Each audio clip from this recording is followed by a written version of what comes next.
Good morning, trade professionals. Welcome to another Simply Trade News Roundup. Hi, Andy. Hi, Lalo. How are you guys? Good morning. Doing good. Awesome. Well, there's nothing major happening this week in like the regular news, aka, but actually, the Olympics are starting this upcoming weekend. Woo! I hope you guys will be watching. Go team, whatever you're rooting for. USA, whatever. I'll be going for the USA gymnastics team. Love them. But anyways. And soccer, women. Yeah, they're awesome. We love to see Simone Biles. But today we'll be talking about trade news, as always. And funny thing, because the first article is talking about made in the USA rules, which kind of goes, what we're talking about right now. So this is on solar panels. So U.S. solar panel manufacturers seek to improve the rules governing tax credits for solar projects using domestic components. So there's a loophole that allows developers to meet the content threshold without using American-made solar panels. We have talked about this on finding a way around. I think we've also talked about country of origin of the U.S. solar panels. But anyways, let's get into this. What are you guys' thought on this? And take it away. There are U.S. Solar panel manufacturers that are competing against China. China has all of the resources and whatnot, and their goods are coming in. They're using forced labor to manufacture solar panels. So, folks, you just got to understand that. And so if you're buying solar panels from China, you are basically supporting slave labor, bottom line. U.S. manufacturers now are saying they've got to tighten up the U.S. The Made in USA rules so that China components are making their way into the solar panel or solar systems, if you will, to generate energy. And so if it's got solar Chinese components, then they're able to slip through with a tax-free scenario there. So, folks, just look at your sources and what you're trying to do. If you're going to not use China products, you have an opportunity to source somewhere else and support the endeavor to stop this anti-forced labor movement, or the forced labor scenario is very serious, and China is doubling down on not, shall we say, stopping to use that. I'm him-hawing around today. I don't know what's wrong with me. The rules to get the subsidy. So the Biden administration put together, I guess it wasn't really the Biden administration so much as there is a subsidy. It's not a subsidy. It's like a tax credit that you get for solar panels here in the U.S. So we installed solar panels in my home, and we got if anybody's listening to this and you're thinking of doing this, if you get a good, reliable and a good source, you get a really nice tax credit, and we did. But anyway, the thing is that the complaint is that right now the rule is to get or qualify for that credit, and it's not necessarily talking about the consumer. Okay, it's actually talking about manufacturers. But in order for you to meet that, at least 40% of that panel had to have been made with American made components or products. Okay, so the thing is that they're saying is that is so easy to get around by throwing Chinese components and products in there. And so they're just asking for a little more stricter rules, because there are U.S. manufacturers, which, like our panels that we bought for our home, were mostly made in the U.S. We made sure of that, and when we looked at it. So what happened was that they were a lot more expensive too. I can tell you that much. So that's the problem that they're running into, is that it is harder to compete, and yet they're still and yet their panels are still qualifying for this tax credit, if all of this makes sense. So anyway, so that was just the gist of it, that they were trying to make sure that when manufacturers here in the US are sourcing components, try to make them that they are sourced in the US so that they can make their own product, and sell it. Again, I know they're more expensive, but you're also getting a tax credit, I suppose, and that should help. So anyway, so Annik. Yeah, thank you. Yeah, I heard that you have to have a reliable person, because I also know there's a lot of scams. That's what I've heard. Oh my God. Oh my goodness. There are so many. I think we talked to, I think we talked to like 5 or 6 different companies. I think like 3 of them were just pretty, I'm not going to say they were outright scams. I mean, but they were pretty scammy. I've heard that. So just sketchy. be aware of that. You heard it here. So at least you got one thing out of this, right? You'll get more out of this. Don't worry. We're going to get to our next topic. So we have touched on this already, which is an increase in container shipping rates. This one is the shipping rate from Shanghai to U.S. destinations are reaching almost $10,000 per standard 40-foot container, and which obviously has raised like a lot of concerns among U.S. importers and industry experts. And actually, they are concerned that this will reach above 20,000 per container in the future, which I mean that's insane. There's also disruptions such as the missile and drone attacks by the Houthi rebels. Whatever, I'm going to say this so wrong. Yeah, and then so there's so much going on. Like, what is something that they can do at this point? Like, do you guys see there is a light at the end of the tunnel? Because predicting that it's going to go up to 20,000 is not a light at the end of the tunnel, I would say. So where do you guys see past that? Or do you guys see going in a different direction? Or what's like your take on this? Well, let me just jump in, is that this is just another factor that people have traditionally and by habit, I guess, used China as a source for the goods, thinking that, it's lower manufacturing. But you have got to look at things holistically. And this is just another great example on at least 2 fronts. One is transportation charges. The other is the geographics. Again, the cycle times and all of that.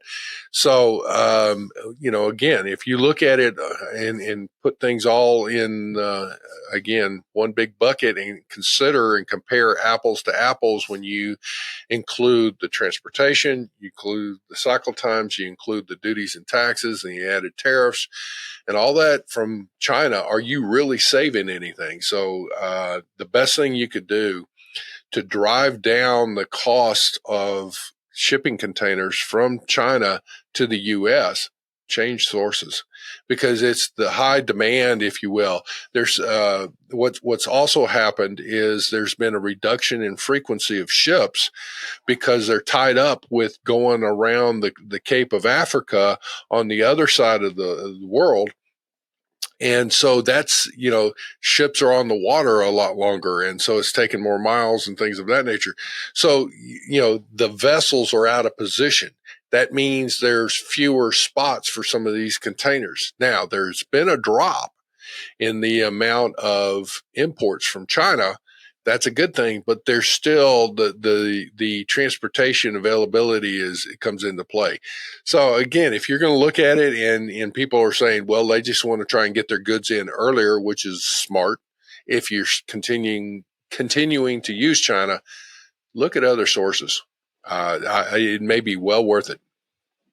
Yeah. So Annik, you asked, what could we do about it? That's what I was going to say. Exactly what Andy said. I mean, nearshore, that's the thing. That's one of those buzzwords or concepts or trends that are coming up here now recently. It's almost started.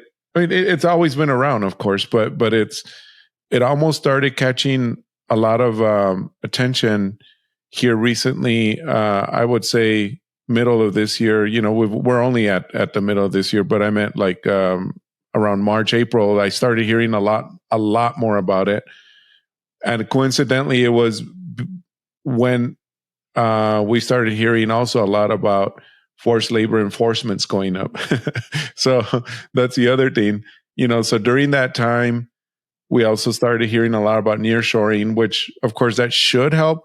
You still need to check your supply chains, but it should help with forced labor and as well with this now with shipping.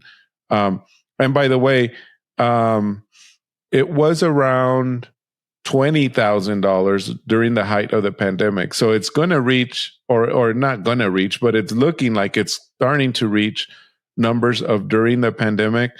I'm not going to say we'll be okay, because I mean, technically speaking, here we are and we survived it, but it's still, it's still a lot of money. Right now at 10,000, that's double of what it was earlier this year. This year, not last year or, historically, it's higher. It's nearly double of what it was in February of this year. It's only 4 months ago, so 5 months ago. So anyway, that was just all. Yeah. Okay, well, interesting. We'll have to keep a look at that, and hopefully it doesn't get to that amount, which is insane.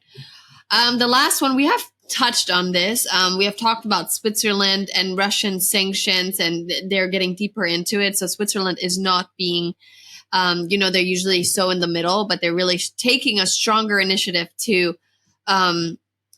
really get after those Russian sanctions. So Switzerland has launched an investigation into over 50 potential sanction violations related to Russia's invasion of Ukraine, and 15 penalties have been imposed so far, while nearly half of the cases have been closed. This, I think, it's great. We've talked on this, how this is a good thing and how they should have done this sooner.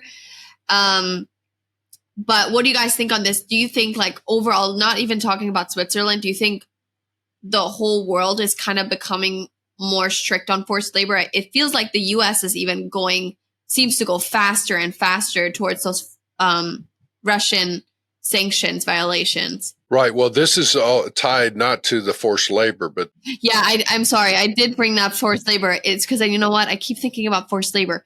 Next week, we're having a forced labor episode, and I was like thinking about just letting you guys know at the end.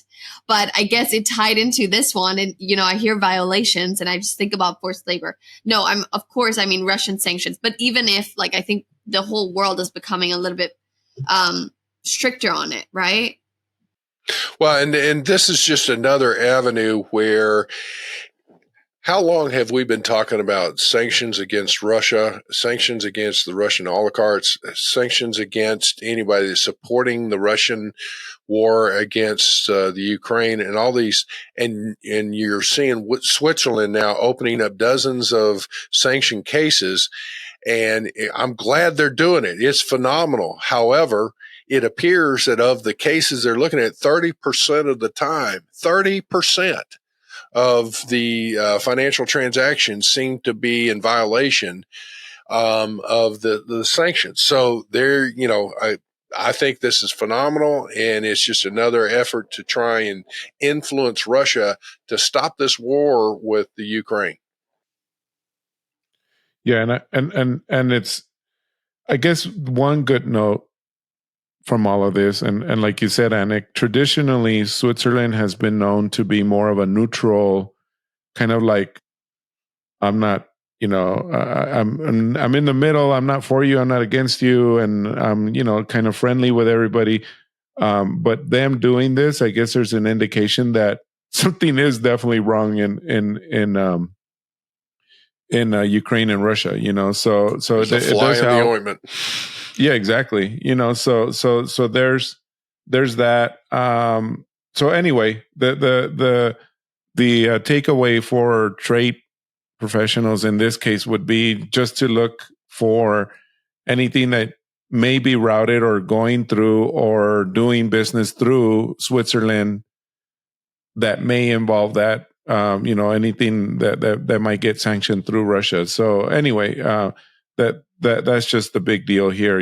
So anyway, Yeah, the one thing, Lalo, out of all of this is what we've talked about today is, folks, here's your takeaways on this, is that for supply chain planning, if you will, inventory management and inventory planning, your sourcing groups, you need to be looking, understand that you're going to have to start adding cost to anything coming out of China for transportation rates wise.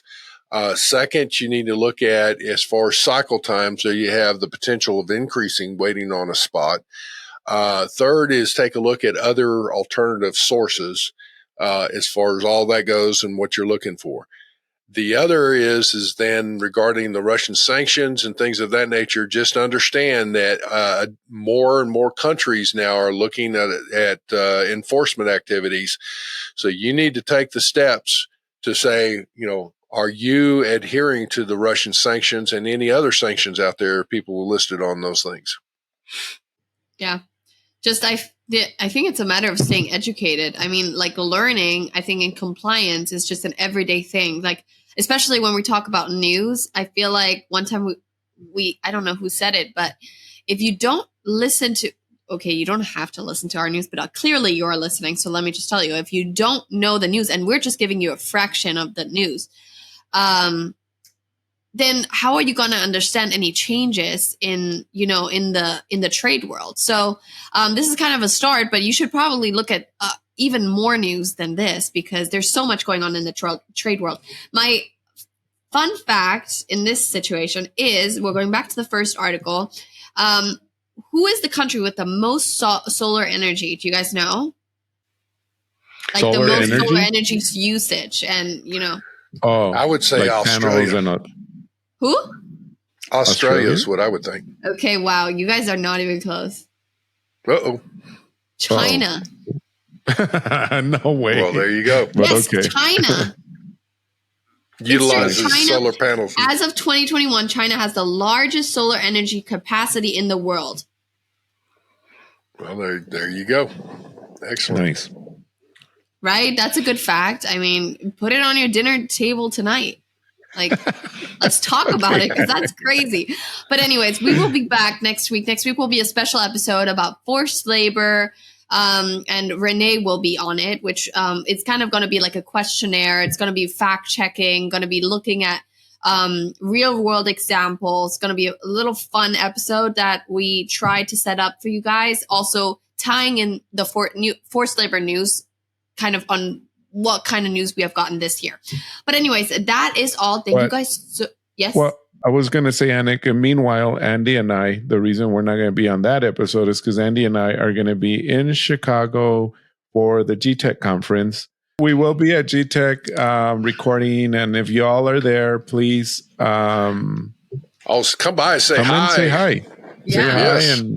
But anyways, so thank you guys so much for listening. We really enjoyed this. Hope you got something out of it. And if you have any questions or anything at all, please contact us. And like us on LinkedIn, YouTube, anywhere you want. Okay, bye. Thank you very much for joining us. Simply Trade is brought to you by the generous contributions of Global Training Center. You can follow the show and GTC on LinkedIn or Twitter and other social networks. Make sure you check out the show notes in the description for a full rundown of today's show with all the important links. Also, make sure that you share this with a friend and subscribe on your favorite streaming platform. We really like hearing from you. If you enjoyed the show, make sure to rate and review wherever you listen to this podcast. If you or someone you know would like to be a guest in the show or would like to sponsor Simply Trade or suggest any topic you would like for us to discuss, please contact us via email at simplytrade@globaltrainingcenter.com, or you can DM us on Twitter at simplytradepod. Thank you again for the privilege of your time. Happy trading. Simply Trade is not a law firm or an advisor. The topics and discussions conducted by Simply Trade hosts and guests should not be considered and is not intended to substitute legal advice. You should seek appropriate counsel for your own situations. These conversations and information are directed towards listeners in the United States for informational, educational, and entertainment purposes only and should not be substituted for legal advice. No listener or viewer of this podcast should act or refrain from acting on the basis of information on this podcast without first seeking legal advice from counsel. Information on this podcast may not be up to date depending on the time of publishing and the time of viewership. The content of this posting is provided as is. No representations are made that the content is error-free. The views expressed in or through this podcast are those of the individual speakers, not those of their respective employers or Global Training Center as a whole. All liability with respect to actions taken or not taken based on the contents of this podcast are hereby expressly disclaimed.